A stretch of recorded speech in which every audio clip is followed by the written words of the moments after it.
Okay, the third aspect of this past Thursday's discussion uh, is salvage. And as I said in the outset of the first video, salvage is probably the most important of these three topics for today. Um, Knowing the difference between pure salvage and contract salvage, what is necessary for a pure salvage claim, how a court will affix a salvage award, and what it takes for a contract to be contract salvage, salvage contract, contract salvage, same thing. So salvage is, as the name implies, is saving marine property from peril, and the rules are largely driven by judge-made law, kind of like we were discussing at the end of the last section about towage. So going back to 1879, the Sabine, which is a famous case, although I'm not expecting you guys to know the name of it. Wouldn't hurt if somebody were to mention it in an answer or something like that, but I would doubt that I would ever ask a question just referencing the name of this case. Anyway, this is where we get sort of the judicial finalization, determination of what the elements of a pure salvage claim are. Not much here about the facts of this case. Again, it's more important to know the elements that emerge from it. Those three elements of a valid pure salvage claim are, first, a marine peril, right? There's two aspects of that. It has to be marine, implying that it's a maritime peril subject to admiralty jurisdiction. Keep that in mind. And of course, peril is something that's subject to interpretation, but something that is imperiling the safety and future of that particular maritime property. And it can be vessels or cargo. Next is that the service is voluntarily rendered. And that has several aspects to it.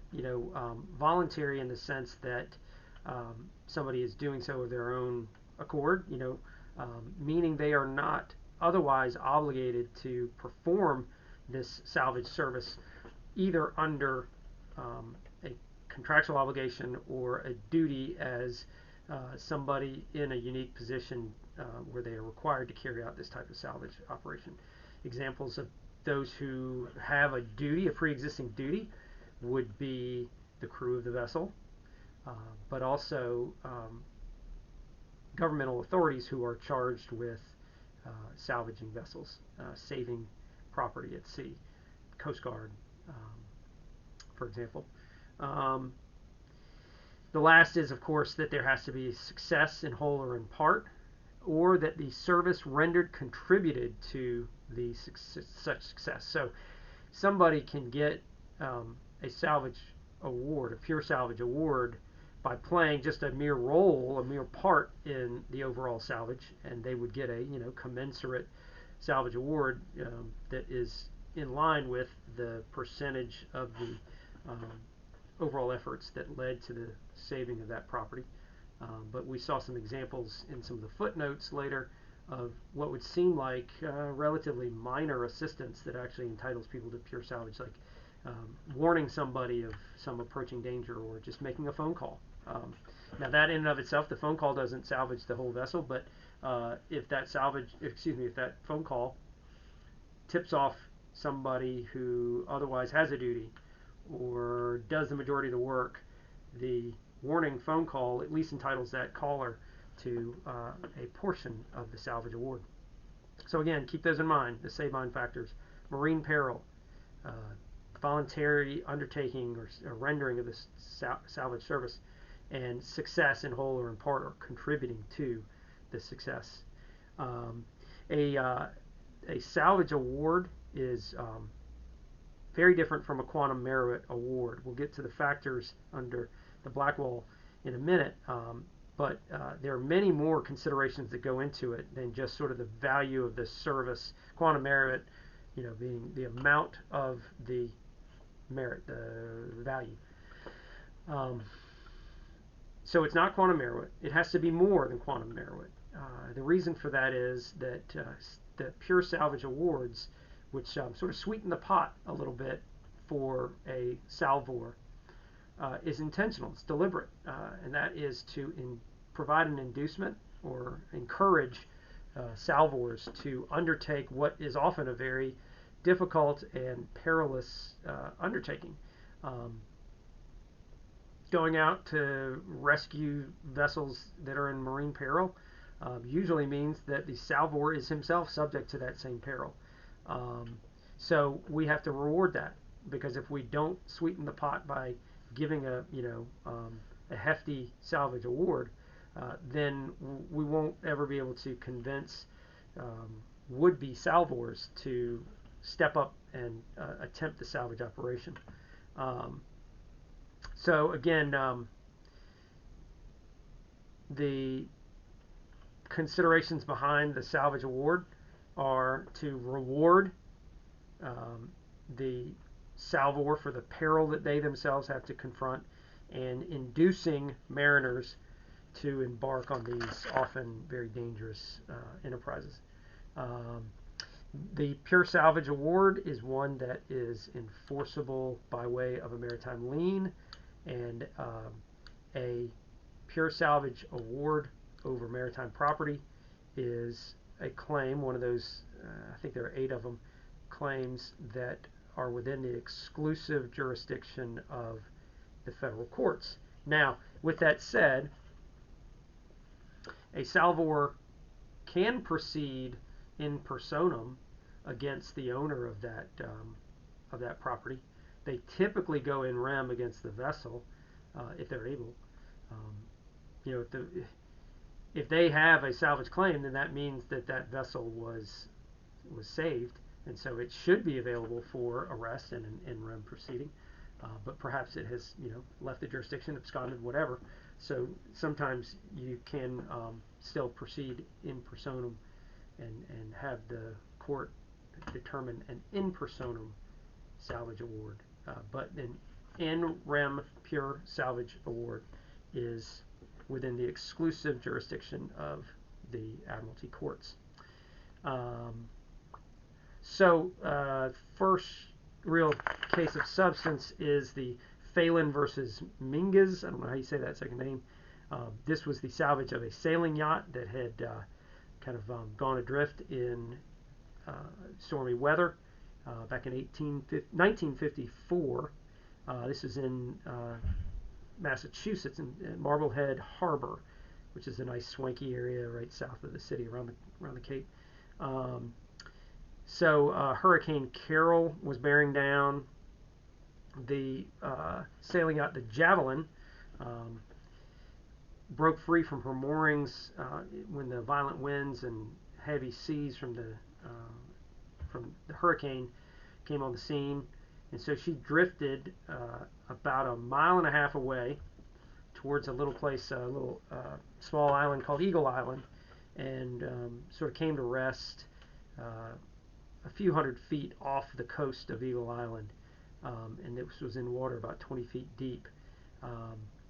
So the Javelin actually had a mooring line that was out, which was tight, and seemed to be stopping the vessel from carrying on with its drift. So the captain of the vessel goes out to take a look. He sees that mooring line is doing fine, and so decides, all right, well, I'll just leave the Javelin where it is. And so the next day, September the 1st, and the timeline is pretty important on this, the would-be salvors come out, and they spy this Javelin, far enough off the coast of the Eagle Island to think this, vessel is in distress, is in peril, and heck, we just had a hurricane blow through, so this thing is probably in need of some assistance. So the plaintiffs, the claimants, go out to try to salvage this yacht, the Javelin. They get out there about 7 o'clock in the morning, before low tide. They noted that the vessel was being held by that mooring line. He said that they weren't taut, but he later said that they were under some tension, and while they were being heaved about a little bit, he didn't say that they were, ready to break free. Um, he actually, in fact, one of those salvors tried to cast the mooring line off, which is one of the no-nos of salvage. You don't render such aid that it actually makes things worse. Um, so the question that comes up in this case involving the Javelin is whether the vessel was actually subject to a real marine peril, the first element of that of the Sabine factors. Was this really in peril? And while it had been in peril, while the hurricane was around, this is why the timeline is pretty important. By the time these salvors came on the scene, it was no longer in peril. The hurricane had moved on. The vessel was, by whatever cause, was being held tight by a mooring line, and so there really was no need for any salvage service. And the court decides and gives a nice little zinger at these salvors and says that the providing of unnecessary salvage service is nothing but an officious intermeddler. So this is somebody who's coming on the scene who isn't needed, and they're just intermeddling in somebody else's affairs. So the fact that the vessel may have been in danger at some point is not going to give rise to a salvage claim, since that peril had left. The peril was no longer, the vessel was no longer in peril as of the time of the salvage. Those winds, the heavy winds had died down, the heavy seas had subsided, so there's no longer a marine peril. Since the storm's over, no marine peril. These guys are not entitled to a salvage award. So sorry guys, go off and be officious intermeddlers somewhere else. So let's talk about one of the other elements, whether it is a successful rescue. And I'm using that term rescue, but whether there is success in saving the property. And this Merritt and Chapman, Derrick and Wrecking Company versus the U.S. is the case that kind of deals with that issue of what are we going to consider to be a successful rescue anyway? Is it to remove the boat from the peril, or is it to remove the peril? And it's sort of the latter that happened here. This is the steamship Leviathan, which is a U.S.-owned vessel. It had been formerly known as the Vaterland, a German vessel named the Fatherland. Anyway, the vessel was alongside a pier in Hoboken, New Jersey, right across the Hudson from Manhattan. And the pier, the buildings up on the pier had caught fire. And there was pretty significant firefighting efforts that were underway.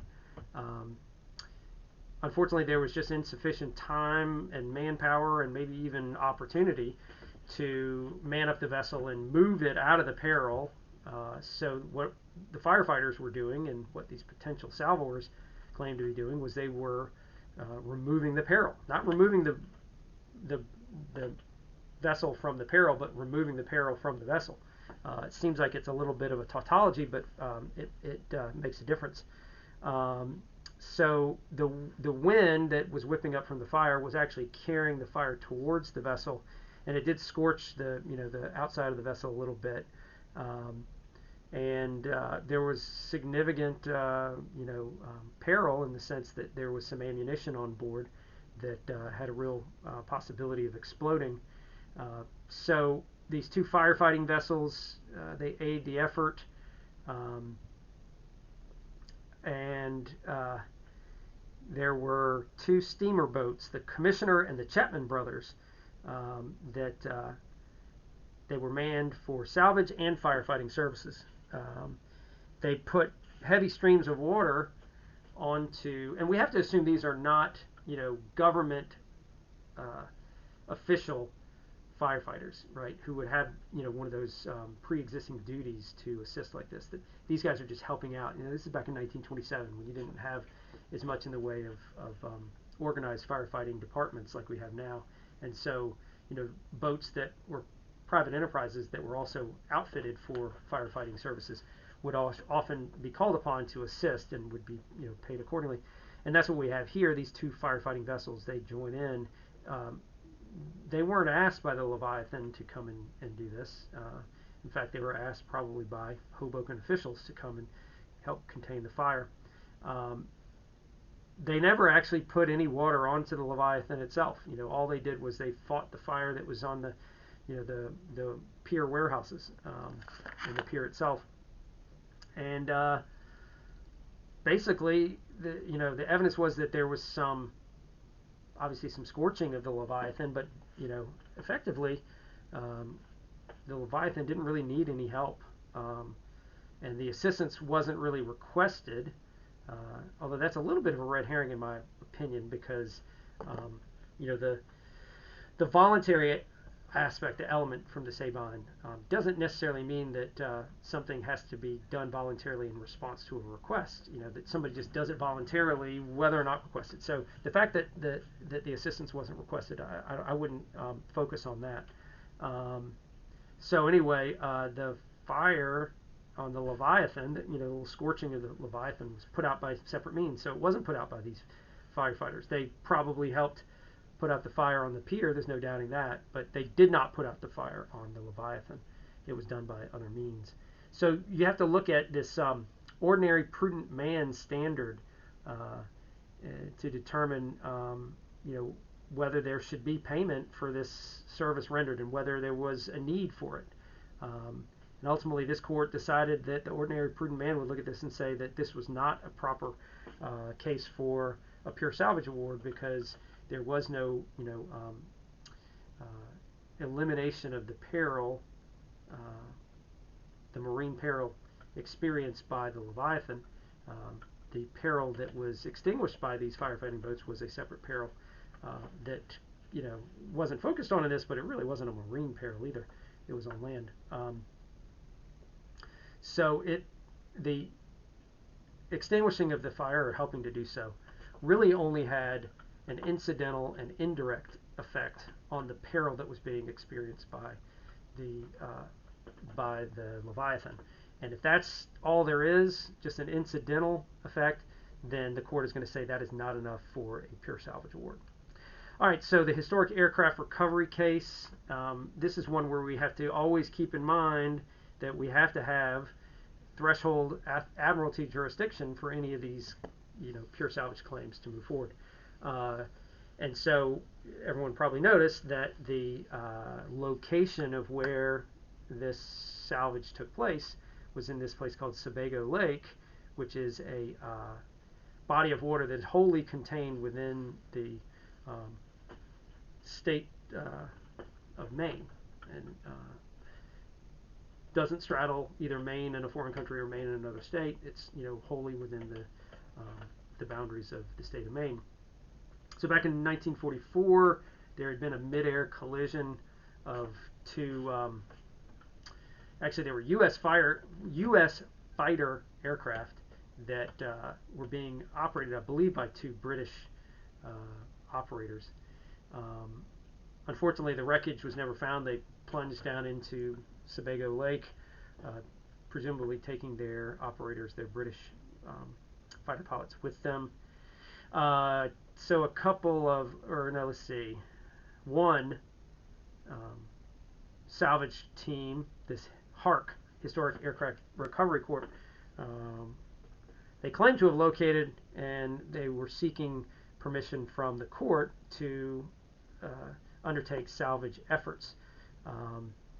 So they wanted to have salvage rights and also title to the planes. They were going to bring them up, theoretically restore them, do whatever else.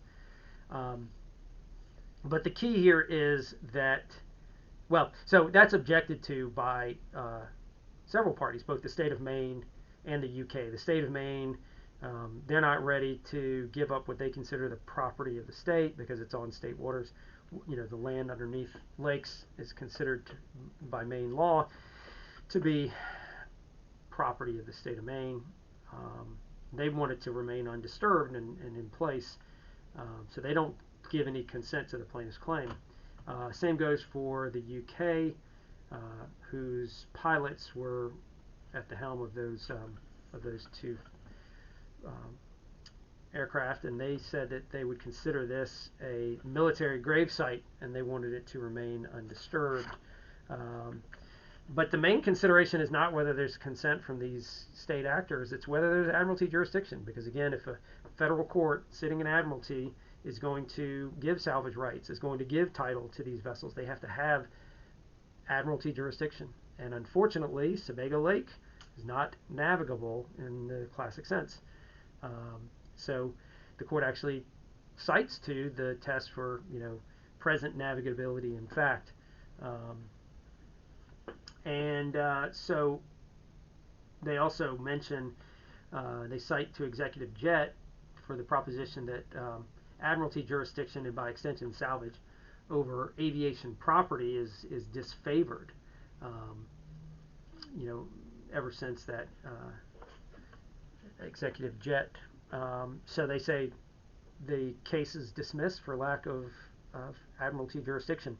And so those salvors, those would-be salvors, are not going to be able to get the federal court's help in obtaining the salvage rights and title that they're seeking. Let's talk about what is considered salvable property. That would be, of course, vessels, and also the cargo on board vessels. But there is also a salvage right as against any freight that's to be earned by the vessel to be salvaged, right? So that's an asset that is preserved by the salvage. Freight, remember, is the amount that is owed by the cargo interests to the carrying vessel for the transport of their goods. That is, freight is money. In the landside trucking context, freight is cargo. But here, freight is an amount that is owed. So if by saving the ship, the salvor also preserves that freight asset, that freight amount, that then becomes due and payable to the ship owner, then he should get a cut of that. He preserved that asset, and he should get a commensurate cut of the freight that he has preserved. Let's see. So the question is whether insurance.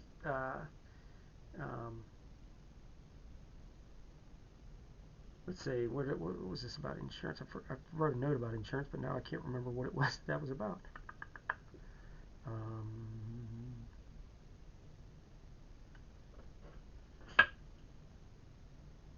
Don't know.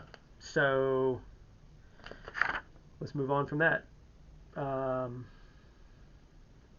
Let's just go to this Solana case, which involves this development driller, a drilling platform that, in the wake of, or in the lead up to and wake after Hurricane Katrina, had to have significant salvage efforts undertaken.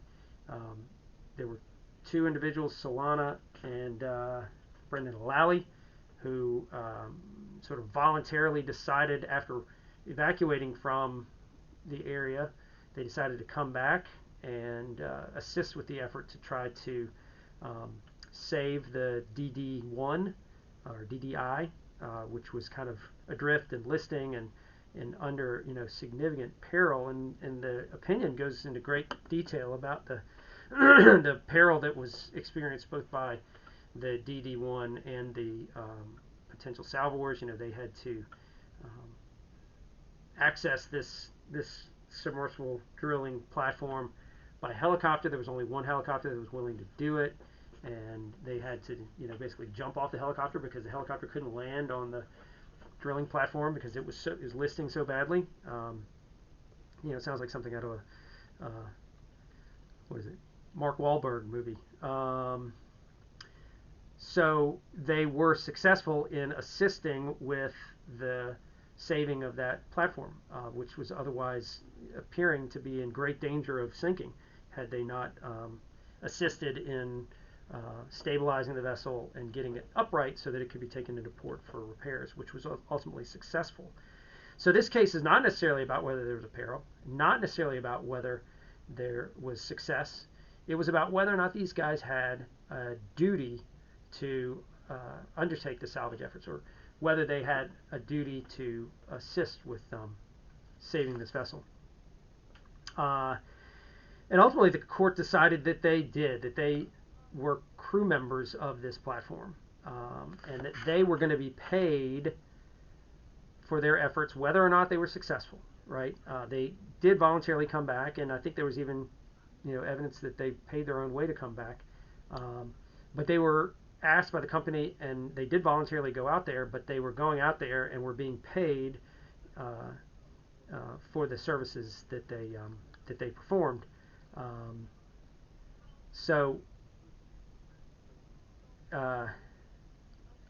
they tried to argue that their duties that they were asked to carry out post Katrina in saving this platform were far and beyond what what their duties had been prior to Katrina and prior to their effort to help salvage this drilling platform. So the court did say that they voluntarily went out there, but they were not voluntary salvors in the sense that they came out there and they were asked and expressly agreed to carry out these salvage operations by their employer, and they would have been paid regardless of whether there was any success. And that is often a consideration, especially when we get to contract salvage here shortly, as to whether or not there is a proper salvage award. If you are to be paid regardless of success, then that is not a salvage contract. So the question becomes, did they have a salvage contract which defeats a claim for pure salvage? And by extension, does that contract, quote, pay for all events? Pay for all events meaning whether or not you're successful. So you're just getting paid to do these services regardless of success.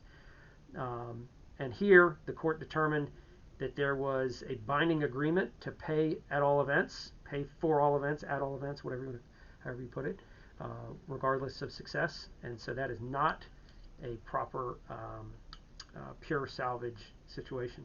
So they're not going to get the sort of extravagant pure salvage awards that you see after the Blackwall. If anybody has a question about what seems to be an incorrect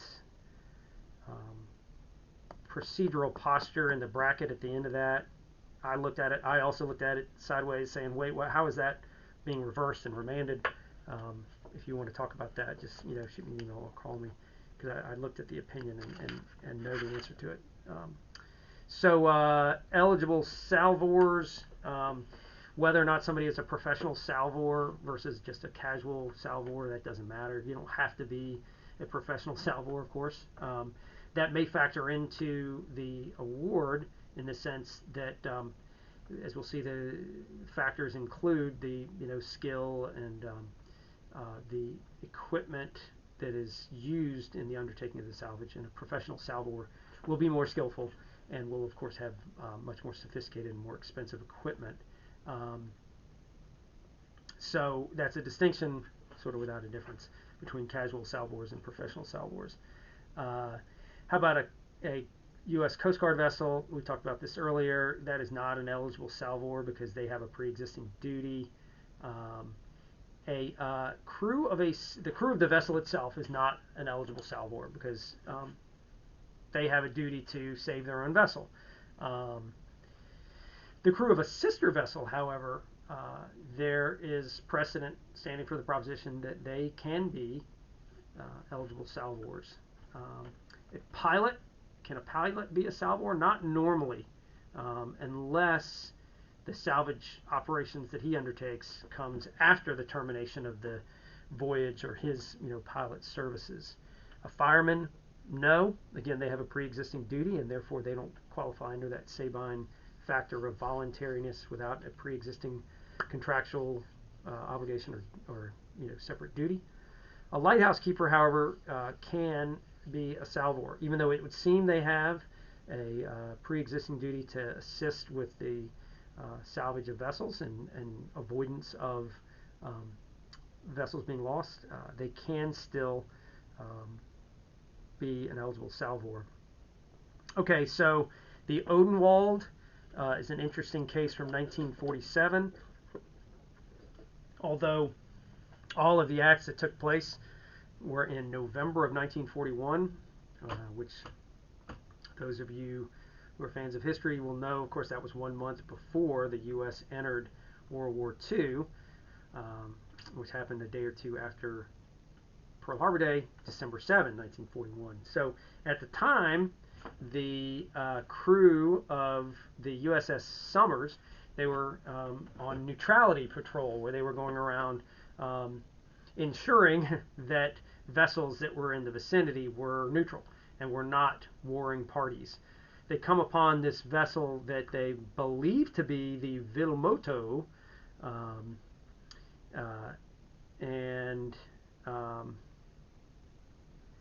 turns out she was that was flying the colors of being a U.S. flag, when in fact turns out she was a German vessel, and identifies himself as such. Turns out the vessel is called the Odenwald, and was just kind of masquerading as a U.S. flag vessel. So some interesting kind of quirky facts on this. Again, reads like a an action thriller. The attempt to salvage this vessel, which is basically being scuttled. If you know what that term scuttled means, that means deliberately sunk. It was a German-owned vessel, and was carrying some cargo from, I can't remember from where to where, but it was trying to avoid a blockade, and it was doing so by flying under the auspices of being a neutral party, when in fact they were a German-owned vessel. So they did not want to be salvaged. So that raises the question, they were scuttling the vessel. And so that raises the question, can an unwilling owner or an unwilling vessel be salvaged?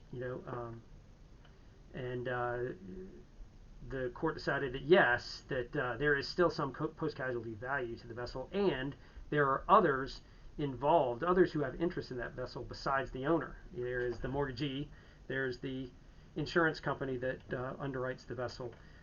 So the fact that the German Third Reich had decided to scuttle this vessel is not the end-all be-all, because there are always other parties of interest in the vessel.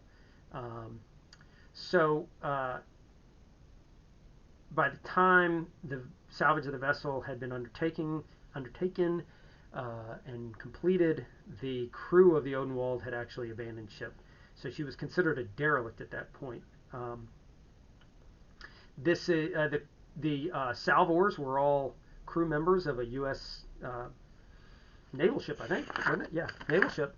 And so the question becomes, do they have an independent duty? And they don't. The court says that the crew of this vessel, they are perfectly entitled to a salvage award. We had talked earlier in the semester about what a prize is. And prize comes from the French word prise, which means to take, and that's the spoils of victory. And the spoils of war might be a better way to put it. So this case is right on the edge of being a prize case. And again, a prize case, the maritime property that is taken becomes the property of the U.S. Here, it was not prize because technically, as of the time of the salvage effort, the U.S. was not at war with Germany. So you can't have a prize when you assist in the salvage or take property that belongs to a neutral country, a country with whom we are not at war. There was a kind of a desperate effort by the ship owner and maybe its insurers to try to say that the vessel was actually salvaged by this chief engineer who assisted in getting the main engine started by twirling his hand like that, meaning like you got to start the flywheel, and by responding to that, the salvage crew started the main engine, and so the ship owner says, oh, well, it was actually the chief engineer that did everything by waving his hand like this. The court said, hogwash. The award, I challenge you to try to figure out how they came up with these figures, but it was very loosey-goosey. They award to the members of the party that actually boarded it and had to shoot at the sharks and, avoid exploding paint cans and, dodge ammunition that's igniting. They gave them $3,000 each. Then the U.S. as owner of the vessel that the boarding party came from, they got the cost of their expenses plus a $30,000 kicker for the salvage award. And then each member of the crew of the Summers that had not boarded the vessel, they got 2 months' pay. Again, no idea how all that came about. The court, I think, just kind of pulled numbers out of the air, which is a nice segue into the Blackwall, which is about the award itself and how a court should determine a pure salvage award. And it seems to emerge from the Blackwall as having a little bit more order to it and a little bit more reason behind it, but ultimately it still is pretty arbitrary, similar to the way that the court affixed the award there in the Odenwald. But what you have here is a nice list of factors that courts are encouraged to employ or use when deciding how best to affix that award. And it asked the court to take into account a number of different types of things that were going on. So they're listed there on page 779. First is the labor expended by the salvors. So, if somebody just threw a line out and they tied it up and that was it, not a lot of labor there, so that'd probably be on the low end. Whereas if they fought for days and days to empty the bilge pump so that the vessel doesn't sink, and they had to, start up the engines and get her back to port, and in doing all that, it took days and days and significant effort. You'd probably get a higher award. Second is this promptitude, skill, and energy displayed by the salvors. The next is the value of the property employed by the salvors. So if they had to use a bunch of heavy tug vessels, or a lot of boom that you put out to stop environmental damage, things like that. If you had to use a lot of valuable property, that will certainly factor into the award. The fourth is the risk incurred by the salvors, right? So if they have to go out there and shoot at sharks, and they have to dodge ammunition, and they have to, avoid heavy seas, and are themselves subjected to significant risks, that's definitely going to up the salvage award. The fifth factor is often the most determinative factor. I would almost say the most important, because it really drives what the award is, and that's the value of the property that's saved, right? So you can't give a salvage award that exceeds the value of the vessel, because the value of the service is limited to the value of the property that's saved. So these salvage awards are very often expressed as a percentage of the overall value. Throwing out a line and tying it tight to the dock might get you 5%. Going out in 20-foot seas with a huge heavy tug and shooting at sharks and dodging exploding bullets, that might get you 30%. Then that is applied to the post-casualty value of the vessel. And so obviously the more valuable the vessel, or as we find out later, the cargo on board the vessel, which we had with that external fuel tank that was owned by NASA, the more valuable that either vessel or cargo that is saved, the bigger the award's going to be. And then the degree of danger from which the property was rescued, that's the sixth factor. That goes hand in hand a little bit with the risk incurred by the salvors, but the danger that they are confronted with when they go out to save it, that's going to be factored in. Again, the International Convention on Salvage reiterates that these awards are intended to encourage people to salvage property. And they add a few factors, but I would really just focus on the 6 factors that you see in the black wall. I wouldn't say you have to memorize those, although they are pretty commonsensical, frankly. So when you are answering something about a salvage, try to think about what you would want to know about if you were the judge deciding a salvage award. And I think that you would probably, as long as you know that it's usually expressed as a percentage, you're obviously going to want to know the post-casualty value. You're going to want to know what the salvor had to expend, the use of their expensive equipment, how much risk and danger they subjected themselves to. Those are all kind of commonsensical. So the next case is the Cherry Valley, also known as Margate Shipping. And this is the case with that external fuel tank, where who knows what was wrong with the tug that was carrying this thing. It's just cursed. The tug was engaged to most likely pull. I can't remember if it said, but they went out in open water, so they were probably pulling a barge that was carrying an external fuel tank for the space shuttle, and they had to build a hangar over the top of it because this is obviously sensitive equipment, and that hangar ended up having a sail effect. And I think we talked about the sail effect. When there's a flat surface that wind pushes up against, it really messes with the navigability of the vessel. That's why sailboats are so difficult to steer. It's because you have these heavy forces, and this is basically a tugboat that is acting like a sailboat, or a tug barge combo that's acting like a sailboat.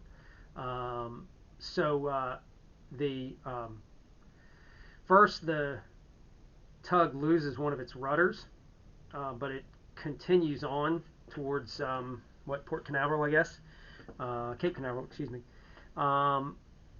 They think and they ask, they request that they be allowed to put in South Florida, and that is denied.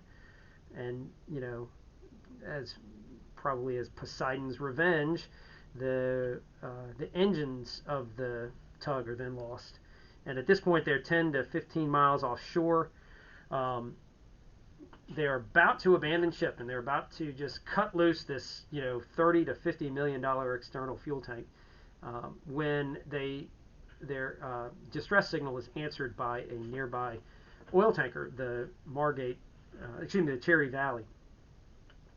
So the Cherry Valley, puts the pedal to the metal and reaches the Orgeron, which is the tug with the cursed tug that has lost both its rudder and its engines, and the barge as well, which is beginning to be blown towards shore. And this is definitely a case where the vessel itself subjects itself to significant risk and peril.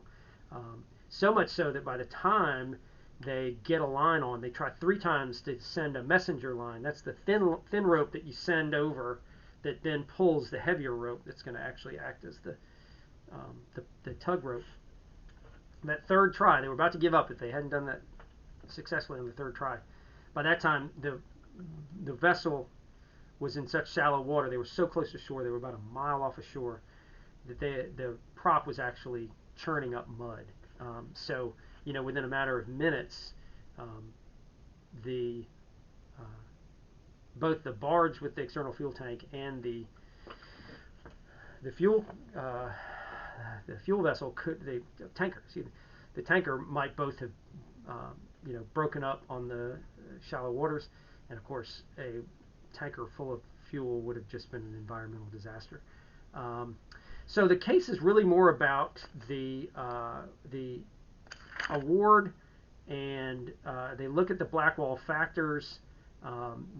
They seem to indicate that in this particular case, they sort of rank them in order of priority. Here, it's a particularly kind of unique case, because we said that 5th factor about the value of the salvage property is usually the most important. Here, it's very important, But really, the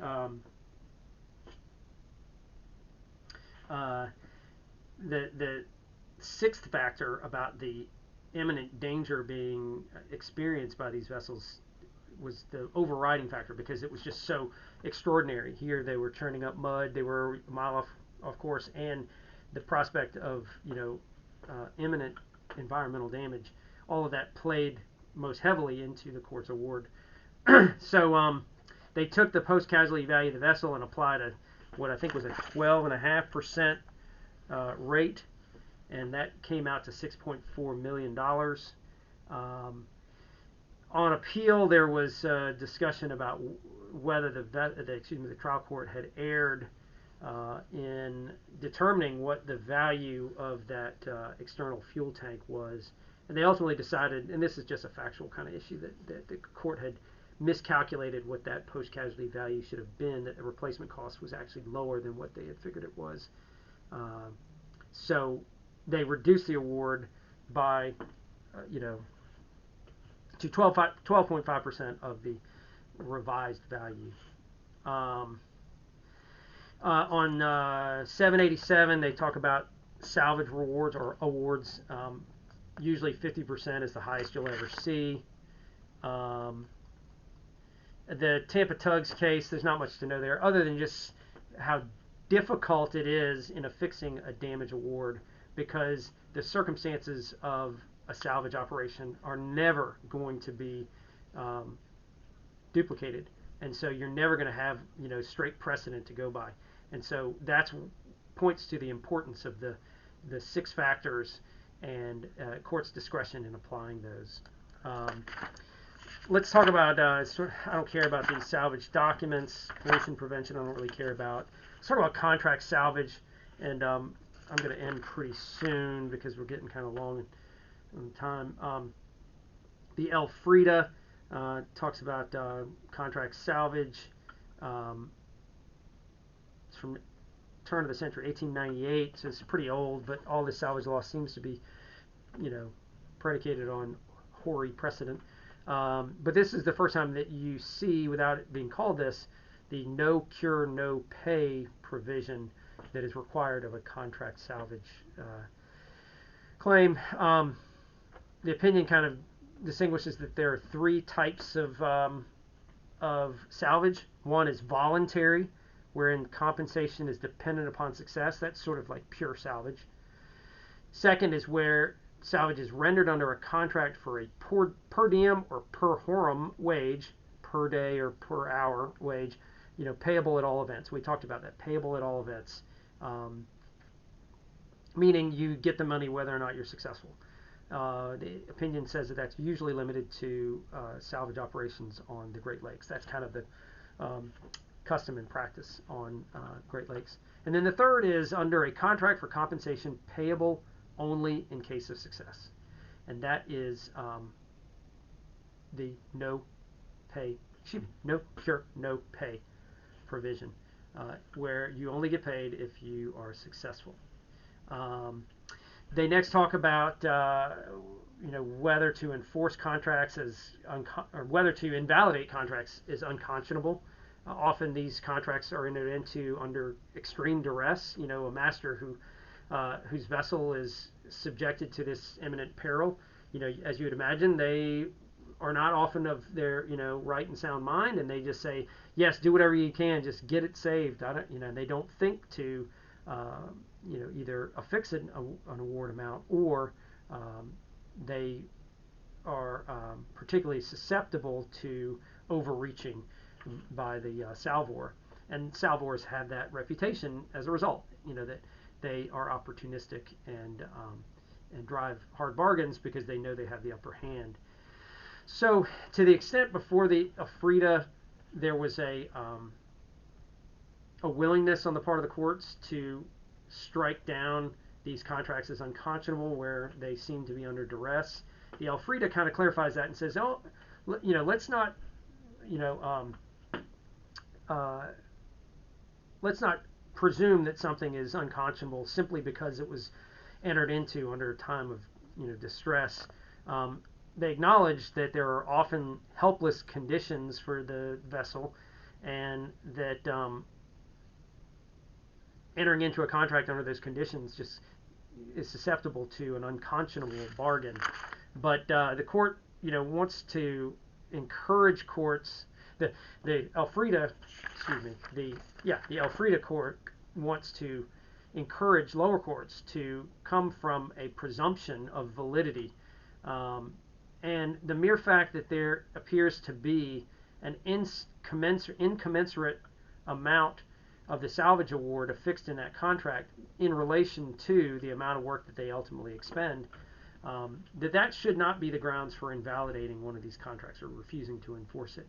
Because, as we said, you have to sweeten the pot in order to encourage salvors to undertake these things, because one, they're often perilous, and two, they get nothing if they don't save it. So they could expend a bunch of resources and get nothing in return. So they have to kind of give themselves an added bonus in that salvage award amount that's affixed in the contract to account for that possibility.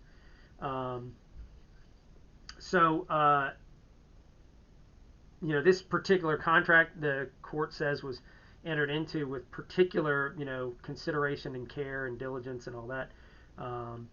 They actually got more than one bid. That would seem to indicate that it wasn't under distress or under duress. That they actually were able to consult with the owners of the Elfrida in deciding which bid to go with and whatnot. And there was even an agent from Lloyd's, Lloyd's being the registry of ships. There's somebody there to assist. So it's hard to say that this was done purely under distress or duress. And in justifying the amount of the award, that there was significant labor that had been expended. It may not have been commensurate with the amount that you might expect that type or amount of labor to be paid. But again, this is not quantum merit. This is salvage, which has to have that additional factor to encourage salvors to undertake these dangerous and high-risk salvage operations. No cure, no pay again comes up in the Flagship Marine Services case. This is a CETO services case. CETO is one of those salvage contractors that has, at times gotten, and they're franchised throughout the country, so you can't really say there's one unifying principle about all of them, but they are the largest salvage contractor in the country, and they're the ones who unfortunately get the brunt of that reputation for being opportunistic. Here there is this very loosey-goosey arrangement that the CETO operator and the master of the vessel to be salvaged enter into. It's the Belcher and her barges. He says, or the master says, well, what are you going to charge me? And the CETO guy says, we'll talk about that later, or we'll figure that out later. Well, the important point for the court is that Belcher, the owner or operator of this tug, and CETO had prior course of trade. They had, had prior dealings, and in those prior dealings, CETO was always paid regardless of whether or not they succeeded. So you did not have that no cure, no pay. It was a pay at all events kind of arrangement. So ultimately, the court decided that because the contract was so loosey-goosey, and this is where they lost me a little bit, maybe they lost you too, the mere statement of, we'll get to that later, we'll figure it out later, they interpret that to mean that it was a pay at all events kind of contract. That seems to be supplying a lot of terms to a contract that weren't there, but I think the court was looking for a reason not to award a large salvage award to CETO. Things that emerge from this, was there a contract? Yes, it was oral, but these salvage contracts are not subject to the parole evidence rule. Excuse me, not the parole evidence rule, the statute of frauds.